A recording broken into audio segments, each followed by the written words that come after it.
Assalamualaikum warahmatullahi wabarakatuh. Bismillahirrahmanirrahim. Allahumma sholli ala sayyidina Muhammad wa ala ali sayyidina Muhammad. Saya Agisti Ayulandari.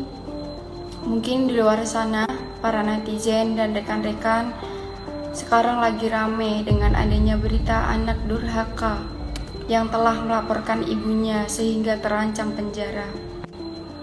Perlu saya jelaskan, mungkinkah seorang anak yang dilahirkan memenjarakan seorang ibu jika ibunya tidak keterlaluan?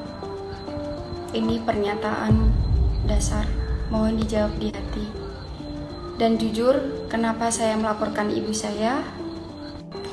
Pertama, karena saya tidak ingin membuka aib keluarga saya dan membuka aib ibu saya. Saya hanya ingin mencari keadilan, karena keadilan itu ada di hukum. Sehingga mudah-mudahan keadilan ini bisa saya dapatkan. Saya mahasiswa semester 1 dan memiliki 2 adik-adik. Mudah-mudahan ini menjadi pelajaran dan hikmah bagi kita semua, khususnya ke orang tua saya yaitu ibu saya. Mudah-mudahan dengan adanya ini, ibu saya yang melahirkan saya besok introspeksi. Dan jangan malu untuk meminta maaf karena telah menyebarkan berita bohong, berita dusta. Sekali lagi, bagaimanapun, walaupun saya mencari keadilan, mencari penegakan hukum, saya tetap menganggap ibu saya adalah ibu saya yang telah melahirkan saya. Tetapi Allah memerintahkan kepada kita agar supaya kita mendapatkan selain keadilan dari negara, juga keadilan dari Allah Subhanahu wa Ta'ala.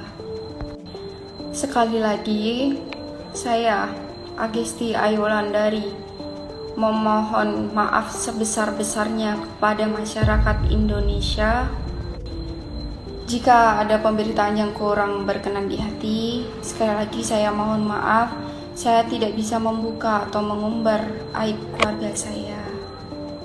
Dan tidak lupa saya ucapkan terima kasih kepada Pak Didi Mulyadi yang telah mendamaikan.